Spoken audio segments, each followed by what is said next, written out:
All right, we're going to talk about Lazarus today. One of the things that came to me as I was preparing questions for this week was the fact that the Bible pointed out that Lazarus was the brother of Mary who anointed Jesus' feet. And I started thinking about that, why that is significant to point out in the Bible passage. Any thoughts? Well, Jesus was well acquainted with Mary and Martha and Lazarus. They were, as one Bible thing put it, they were close friends or intimate friends with Jesus, close followers. I saw a couple of commentaries that doubted that this could be that Mary that was the sister of Lazarus, because she was a sinner and she came to anoint Jesus' feet. Did anybody find anything contradicting that, or? Yes. Well, I doubt it, because Jesus didn't really care about, people's background. What he cared about was where their heart was, and her heart was right. And I thought the significance was that Lazarus had a very humble and receptive thought in his family there. And that was a good influence on Lazarus. Yeah, that's a good point. That's what we see with Mary. I think there were two different Marys. Right. Not the same Mary. Actually, three Marys.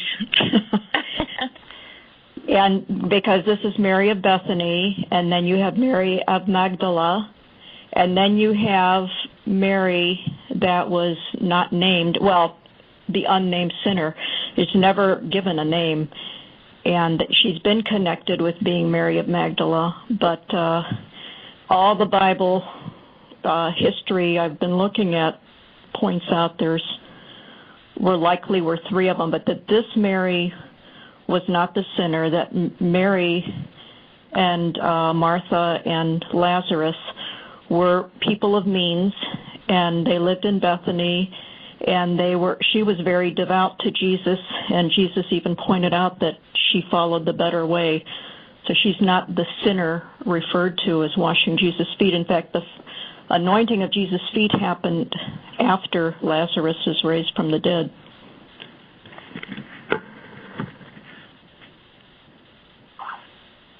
Well, I read both, and people. So in other words, people don't really know. They feel there is some indication it might be Mary of Magdala. We don't know, but we do know one thing is that she was totally devoted to Jesus, and it said the fact that she would sit at his feet and learn from him was a sign that she was a disciple of Jesus. And it's also interesting because at that time that a woman could be a disciple of Jesus, and of course it was totally accepted, and we've been reading about that and talking about that at other Bible studies. Women were not shut out. And so it's interesting, and I did get the impression that she was healed of something, and perhaps of some kind of sins, and so maybe it doesn't really matter except for her devotion. And because of that devotion, she did come, obviously, from a very devoted family of Christ Jesus, and perhaps for many deep reasons.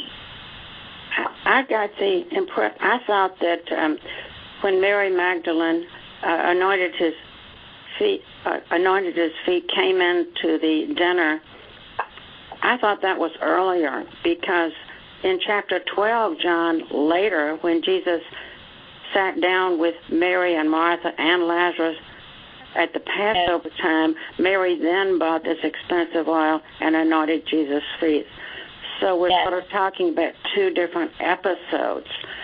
And she did the same kind of thing. She wiped his feet with her hair. Yeah, I thought that was interesting. There are two episodes of Mary wiping Jesus' feet with her hair, and very, very expensive oil. I think it's possible it was the same Mary. Yeah, I thought it was the same Mary. If it's not, I stand corrected, but I got the impression it was. Historians are different. I know in Science and Health, in the chapter of Christian Science Practice, when Mrs. Eddy talks about this incident where the woman walks in, uninvited, so to speak, she went on to say that this woman, later known as Mary Magdalene, so even Mary Baker Eddy identified her thus. And whether there were 2 Marys, 3 Marys, to me it shows the fact that she anointed Jesus' feet whenever she did it, a tremendous humility and devotion to the Christ and a receptivity to the truth. And for Lazarus to have that influence in his family was a great help to him, I'm sure. And that's really the significant point, instead of counting the Exactly, that's the takeaway. You know, where's the heart? Yeah, and I mean, there were many commentaries who thought it was not the same, but then I read another one who was quite sure, probably so, they felt. So it just depends on what you read. I always thought it was the same Mary. I mean, if it's not, I would be surprised. But whether she is or not, I mean, for me, I think it's important to recognize what she saw in Jesus.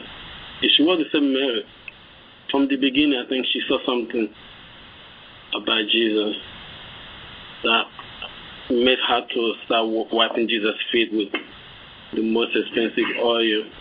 But I think there's something, I mean, when I read that story, there's something that always struck me. When Lazarus passed away and was put in the tomb for 3 days, and Jesus came, when Jesus heard the news, he came over. She met Jesus at the door. One of the first things she told Jesus was, Master, if you were here, my brother would not pass away. Which means she recognized who Jesus was from the beginning, and she saw Jesus. She saw something that probably nobody in the whole land saw from the beginning, that Jesus had that power of healing, of doing something. Could everybody hear him? Yes. Okay, good. And it was that thought, that devotion, that was why the healing was so possible, even under such extraordinary circumstances.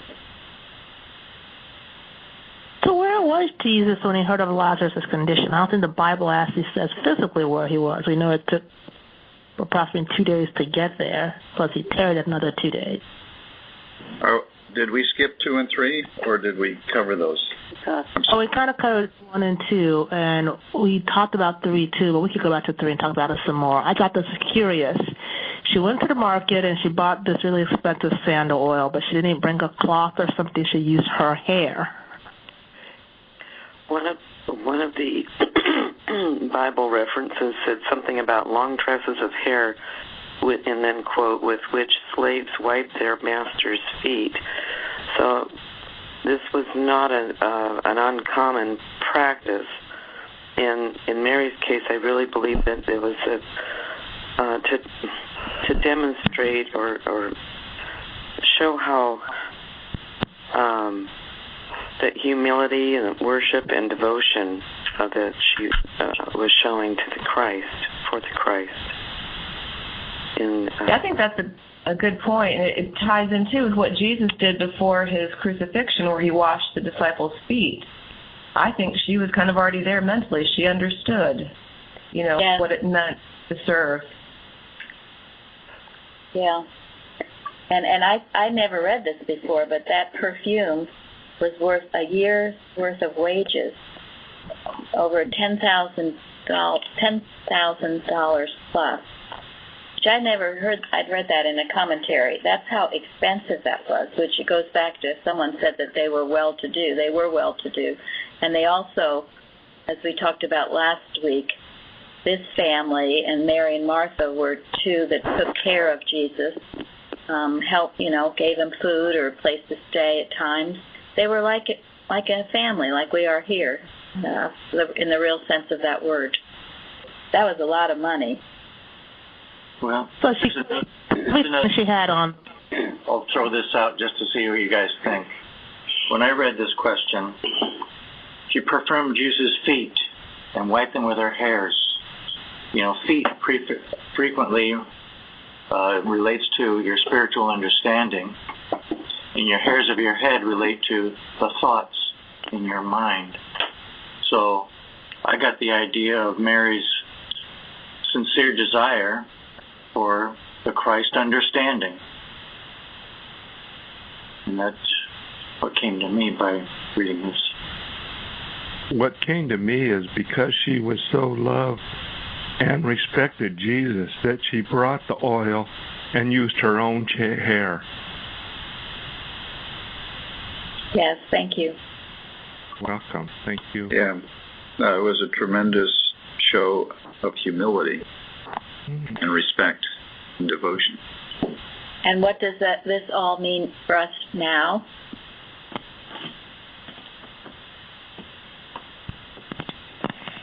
We've talked about it before, but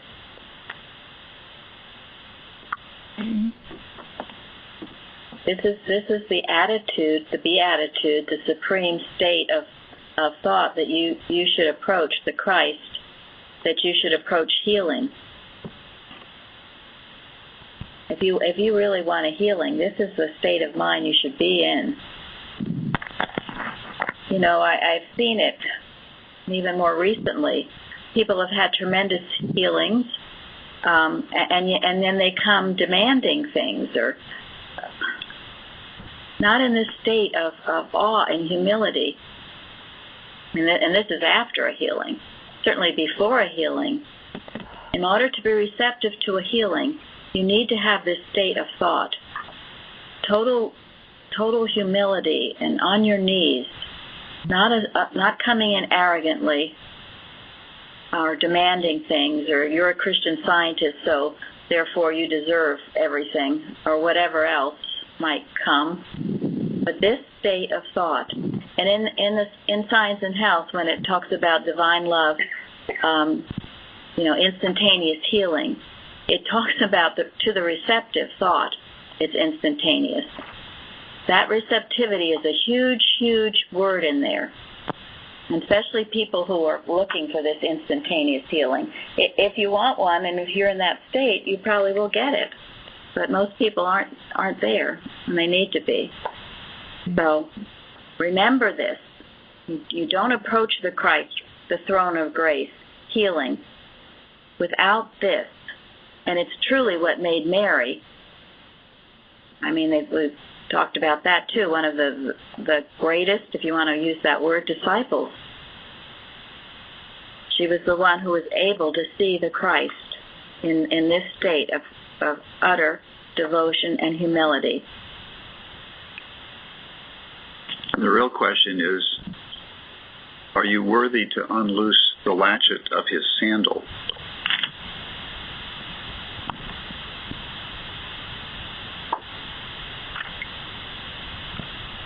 I like part of the. Go ahead. No, you go.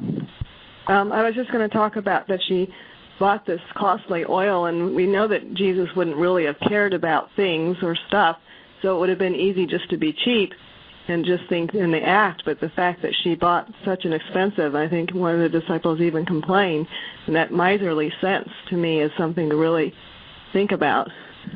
Right. That would be easy to kind of be cheap. Yeah, it was Judas, and she was ready to give everything, that much. And I think that's a really good point, that she really was willing to subject everything she had. Her hair was probably her crowning glory, and it didn't matter. All of it was nothing compared to the Christ. Yes. Also, I don't think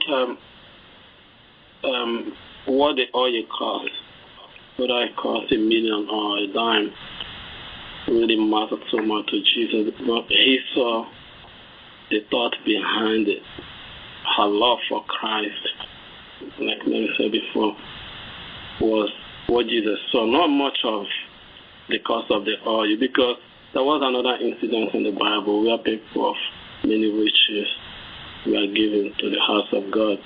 And there was another woman also who was very poor. Among them, she gave the least of everyone that gave everything. But Jesus said that she gave most. Yeah, that was the widow's mite. Yeah. Yeah. It was the love behind it. What she did was actually mean much to Jesus. That's right, not the price. Because she can afford it anyway. Now, I've used this example before, but I'll use it again. You know, when Jeremy came here and had such a tremendous healing, which most of you have heard about now, I mean, he has devoted his life to this.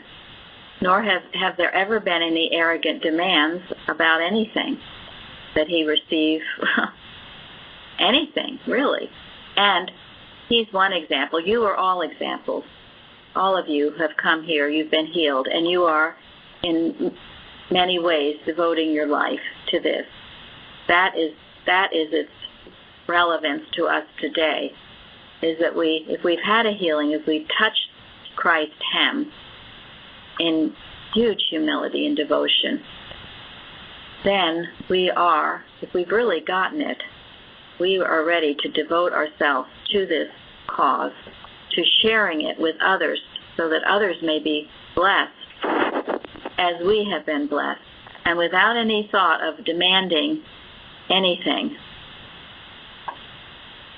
That someone told me recently, and I forget which one. I think it might have been you, Alan.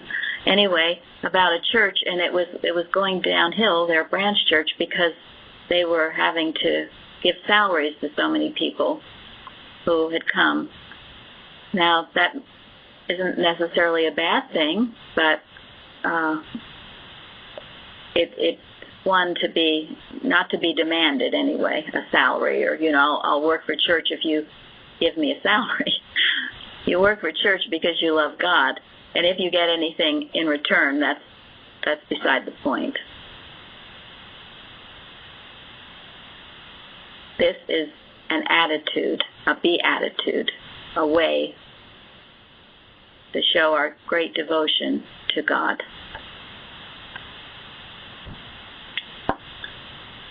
There's something very special about Mary. This devotion to the Christ. Because, we have on our website the Gospel of Mary, and it indicates in that story that Jesus confided things with her that he didn't open up with the rest of the disciples. So evidently there was an element of receptivity, devotion, trust, whatever it is there, that he even had private conversations with her, not with the other disciples. So she's pretty special. The way you're going about things.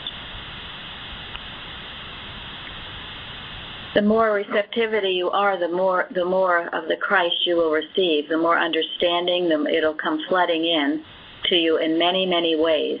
There's that story where someone came to Mrs. Eddy, and she was all very stylishly dressed, and she came to see Mrs. Eddy and speak to her, and Mrs. Eddy surmised her state of thought, and she just talked to her about what lovely clothes she had, and that was it. And then the woman left. The woman was not receptive. She was into her materiality. But if you're not, and if you are receptive, you will receive more. A practitioner, I can tell when I speak to people how much I say or give, depending on how much they can receive and take.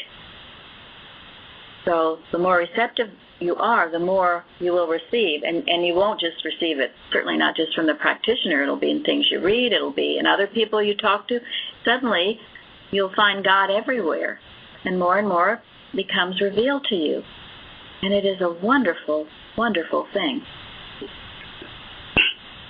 When I was reading this story, a question that I couldn't answer anywhere was about Lazarus. When Jesus got the news about Lazarus that he had passed away, he was very, very far away doing his work. It took him days to get there. Then I was asking, why didn't Jesus just send his message like he usually does? There were 2 cases in the Bible, I believe, where he told somebody, go, your child or your servant will be healed. And that person was healed at that very time that Jesus did so. But in this case of Lazarus, he didn't send that message like he usually do. He decided to go by himself.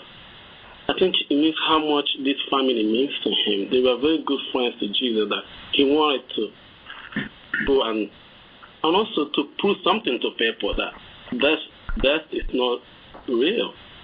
Even though Lazarus spent 3 days in there, and it took Jesus about 3 days to get there, and he still told them he was sleeping, and he gave him up.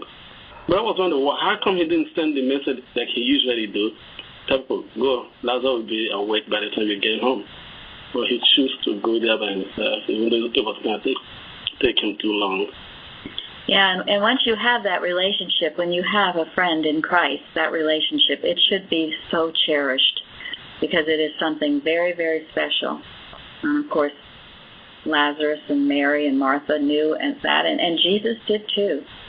And Mrs. Eddy says that the 2 greatest miracles on earth, or one of them, is an unbroken friendship. Well, Jesus had departed after he spoke up to the Pharisees so strongly when he told them they were not his sheep. That they sought to stone him. They started stoning him.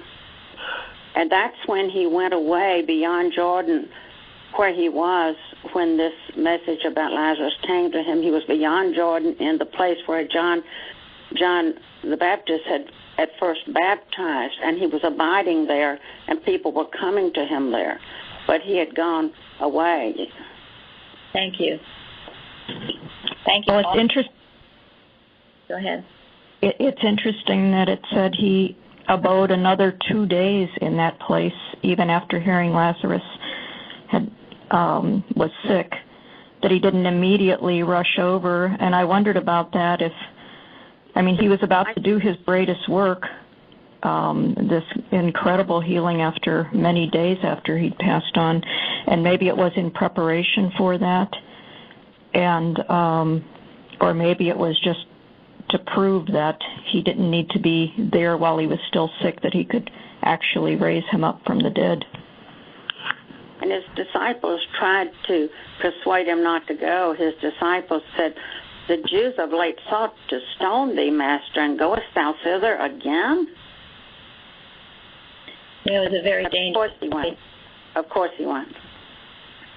Right, and I think it's important to remember here, he never went anywhere without being told by God, without being sent by God. This was near the end of his mission. He knew that he was going to be crucified. Yeah. He knew where that would take place. And this was just before his apprehension and eventual crucifixion. And that's why he went, because God, he knew that that was part of his mission and the final part of his mission. And it was out of obedience to God that he went to the most dangerous place on earth that he could possibly go to. And for us today, it's an example of his poise. I mean, think of it. If you ever get some untoward message about something or someone, do you go, oh my gosh, what am I going to do? I got to run, I got to get there right away. Or do you have a sense of peace and dominion, of God's presence and power, and to be listening and to go, as Gary said, when you are sent, if you need to go. It's the stately goings of mind, so you can ask yourself, beware of that. If you ever feel all anxious and like you've got to run somewhere or do something, perhaps it's because you think you're doing it and you're not knowing that it is God that's doing it. This is, again, another state of thought for healing, receptivity, one of poise and peace and total confidence in God's healing power. That's a good point. If you're ever feeling in a rush or panicked about something, it's a good sign that you're not prepared to really listen to God or to be doing, doing what you need to do when you need to do it, which is what you talked about in the article of obedience, either acting too late or too soon. Yeah, thank you.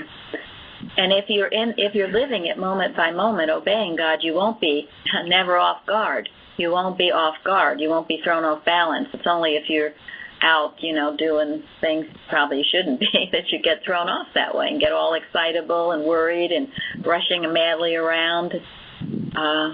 So this is the importance of never absent from your post, never off guard, never ill-humored, never unready to work for God. It gives you that poise and peace. So you realize the total unreality of any problem and the total omniscience and omnipresence and omnipotence of God Almighty. What came to me, the reason Jesus waited 2 days was to allow time for them to come to terms with their unbelief. The atmosphere was not the right time for Jesus to come. That's what came to me. Well, good. Thank you, Ken. Thank you, too. So that kind of answers the question number 6 I was getting at there, why Jesus. But let's go back to 4 first.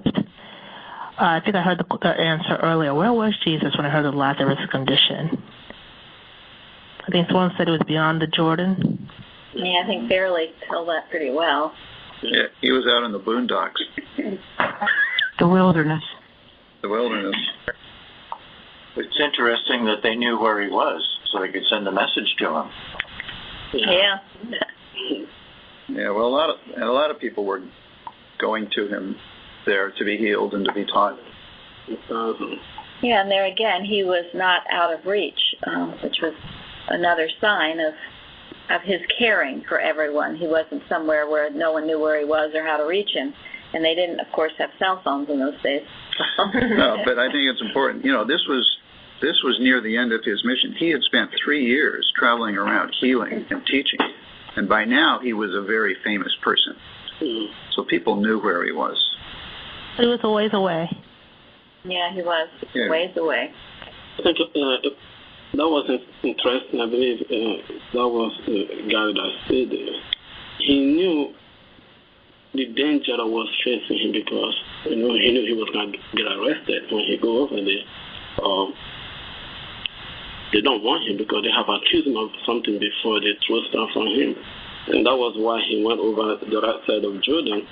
But he knew also there could be trouble when he go over there, but he didn't mind because his friend Lazarus was sick, and he told his disciple, our friend was asleep, let's go and wake him up. So question number 5, thank you, Benjamin. So why did he say Lazarus was sleeping initially? He sleepeth. He didn't, for him, that was not real. He never see that as real. Even for himself, he said that this body, this is not exactly how he said it, but he said we drop this body and I will pick it up in 3 days, right? He never recognized that as real. In many instances, he was that as sleep. Right? Go ahead. Disciples, when he said sleepeth, he thought that Lazarus was really snoozing. Yeah, I read that, and it was a common referral to death in ancient Jewish thought. Oh, really? But I mean, I think also what Benjamin said is true too. He knew that he wasn't really dead, so to speak. Yeah, I mean, he was instructing his disciples, and in science, that's what was really going on. He was asleep. Yeah, and it's the Adam dream that a person needs to be awakened from, sleep. And his disciples had seen him raise others from the dead. And yet, they still didn't seem to get the science. Yes. So let's look at question number 6. Jesus says, I'm glad for your sakes I was not there, to the intent that ye may believe. He was speaking to disciples specifically. What was he saying there?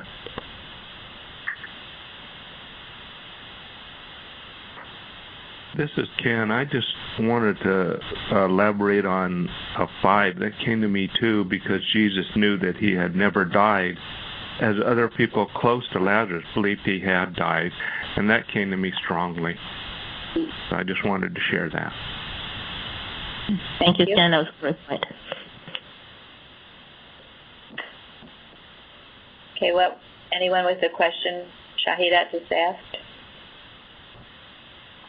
Jesus was glad he wasn't there? Let's see. Yes, Go ahead, Linda. Was that Linda? No, I think I heard Shardy. Let her go first. Well, what I thought was that he knew that he was going to raise Lazarus, and it was all to the good. Sorry. Can you hear me? Yeah. Go ahead. He was saying to his disciples, I was glad I was not there because he knew what he was going to do.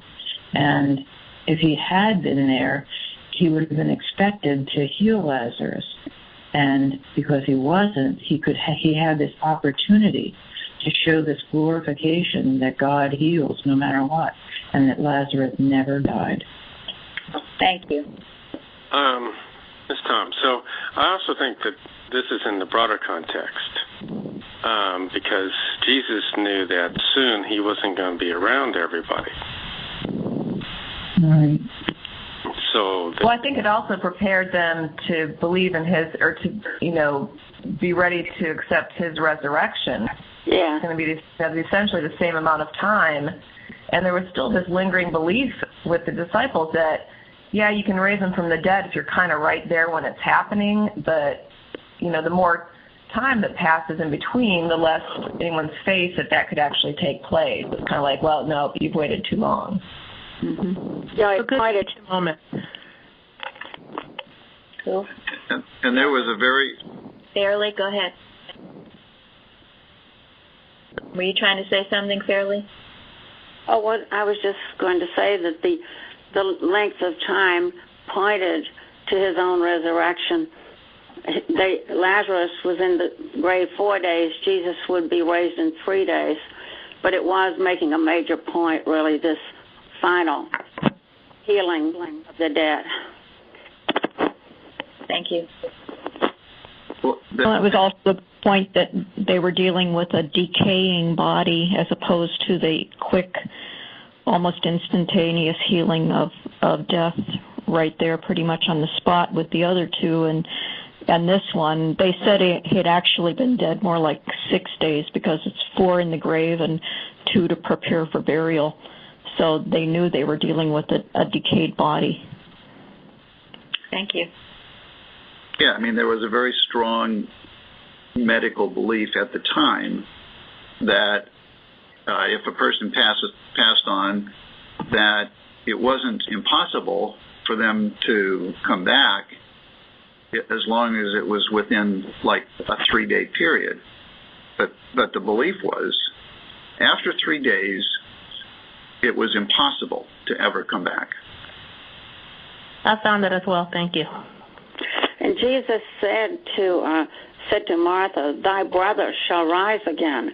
And Martha said unto him, "I know that he'll rise again in the resurrection at the last day." Her normal belief. But Jesus, then that's when he said, "I am the resurrection and the life. He that believeth on me, though he were dead, yet shall he live." There again, he's trying to explain himself, of what he represents, the Christ. Yeah, and what is the I that he referred to? The Christ. Right. It's his bringing the Christ. Right. He wasn't referring to the human person, Jesus. No. Thank you. Also, I think he was breaking down some wrong interpretations about some religious belief, like there was some final resurrection was going to happen in some day or whatever like that. A lot of Christians today, I think, even think that. But it ain't going to happen. That's not it. Now is the time to work out your salvation. I think Jesus was clarifying that misconception at that point, too. Yes. Mm-hmm. One of the things I liked from the commentary was they mentioned that the disciples followed the Christ even though it didn't make sense to them, which would be like going back to this area where he was in danger. But they were trusting and followed him. Yeah. Yeah, I mean, Thomas, it's even said it in the Bible. Thomas said, "Well, let's go and die with him." Yeah, they're willing to do anything. I also read that. Oh, sorry. One of the things that hit me on this question was that in some of the other Bible stories where God is saving, for example, I think it was likely he was saving was Jericho, or there were several other instances where he narrowed down the number of people that did it, so it would prove that God saved the city or God did the miracle. And going past the 3 days on Lazarus, there's not going to be any doubt that it was the Christ that did the healing, and not that he happened to be there and the body would wake up on its own anyway. There would be absolutely no doubt at all that Christ did this. Thank you. Yeah, it must have really shattered, personal sense that people had of him. It wasn't just this guy I know doing stuff. It was something a lot more than that. Yeah. Yeah, it really true.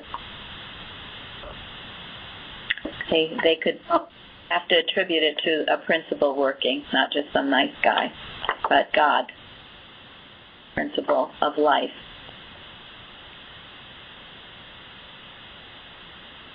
Let's move on to the next question. Yes. So it's been talked about a little bit earlier. This is a pivotal healing, considered a pivotal healing in Jesus' ministry. But looking at this, can we think about the story about the other healings of people who had supposedly died, including Jairus' daughter and the man from Nain. First of all, do you have a timeline as to which came when, which was first? Anybody look that up? I think the daughter that was raised from the dead first. That's what I showed. Tom, do you know? No. Okay, well, that sounds good to me. I don't know either. One commentary noted that they came kind of progressively. So the daughter that was raised, that was almost like an instantaneous healing from death, and then the second one was a little more prolonged. That they came in that order, almost showing was doing them in that order, progressively showing these higher healings. That's a really good point. So the man from Nain, for example, who's about to be going to his burial, the daughter who had just passed, or was on the brink of it, and then Lazarus, who was already in his tomb. There was definitely a progression there. Yeah.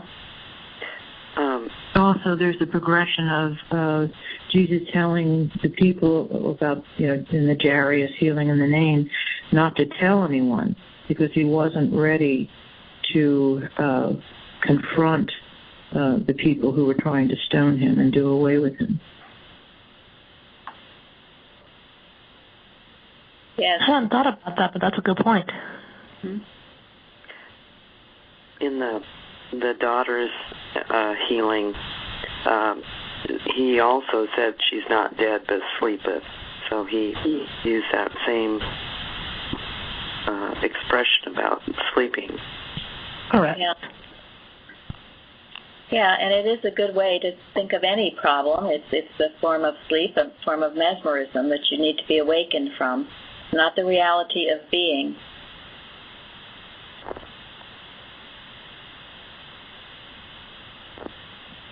I found a little history on that Nain village, which I thought was sort of interesting.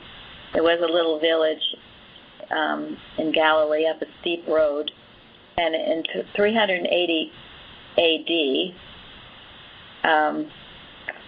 someone went there, made a pilgrimage there, and it said the house of the widow and the place where they were going to lay him was still there. And then after the fall of the Latin Kingdom, Nain became a Muslim village. And then in 1664, it was just full of Arab families, and someone who visited said there was no sign of the house or anything at that point. But then in 1880, the Franciscans went into the city, and they said they were helped by a very simple, honest Muslim, one of the leaders of the town, with a good heart, they said. And even though the place there had been totally taken over and the church had been changed into a mosque, they allowed these people to build a little small rectangular church in which they had paintings that depicted the miraculous healing of the widow's son being healed. And it said the church is still open today, but you can rarely get into it because the Franciscans have the key and they live on the top of Mount Tabor. But I just thought it was kind of an interesting history of that little town. I'm sure I'll never get there, but...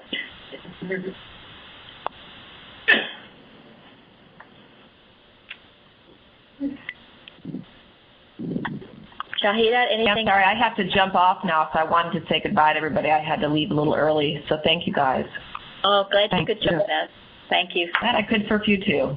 Thank you. I would like to add one thing.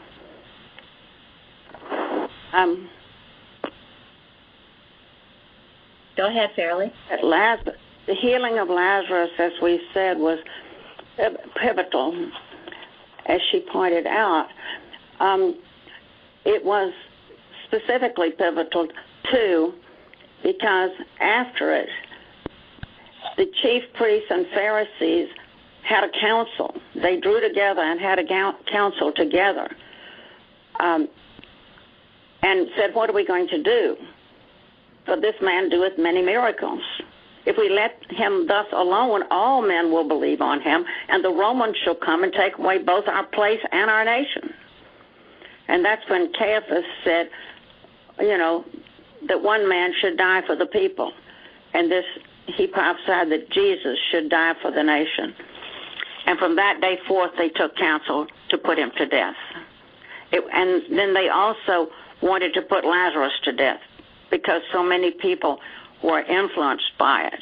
Much people of the Jews therefore knew that he was there, and they came not for Jesus' sake only, but that they might see Lazarus, whom he had raised from the dead. Thank you. That's wonderful. Thank you, Fairley. It paints the picture of what a hot time this was. And here, this wonderful, people called it a miracle, just had been performed, and then shortly after that, Jesus was put to death. And then...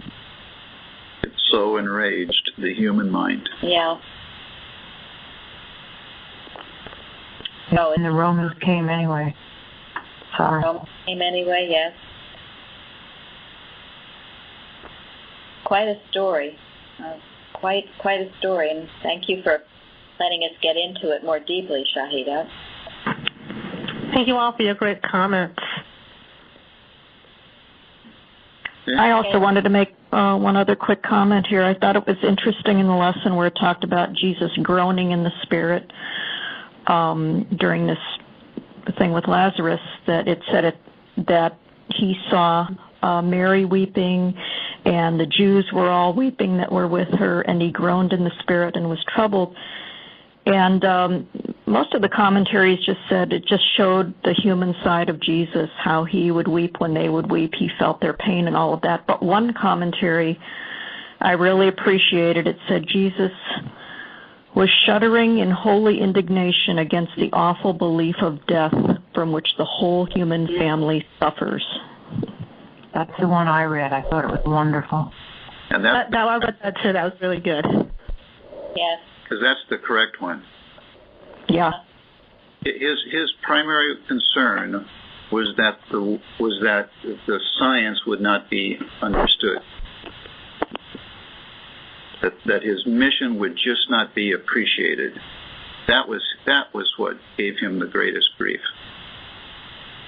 There was nothing human or personal about it. Yeah, or sympathetic. It was this idea. Yes, he wept really at their unbelief after all that he had done. So thank you. That was a good. Thank you, Sana. Good explanation. And this whole beautiful story of the raising of Lazarus is one to consider and to take into your heart. And do you have that kind of faith and trust in God that a body that actually stinketh could be raised from the dead? And then the next following is how Jesus said in the tomb he was working out the problem of being. And all his organs had shut down, all the medical beliefs were in play there, and yet he raised himself, proving that life is in God. And this is something, take this from this story with you today, the relevancy of it. Your life is in God. It's not in this human body. It is in God. And as you know that, your so-called human body will behave itself. But know it's in God. It saves your health, your joy, your strength. Everything is in God. And it is immortal. It will continue forever. That's the truth about you. And it's time to practice this and know it now, because we can, Mrs. Eddy says.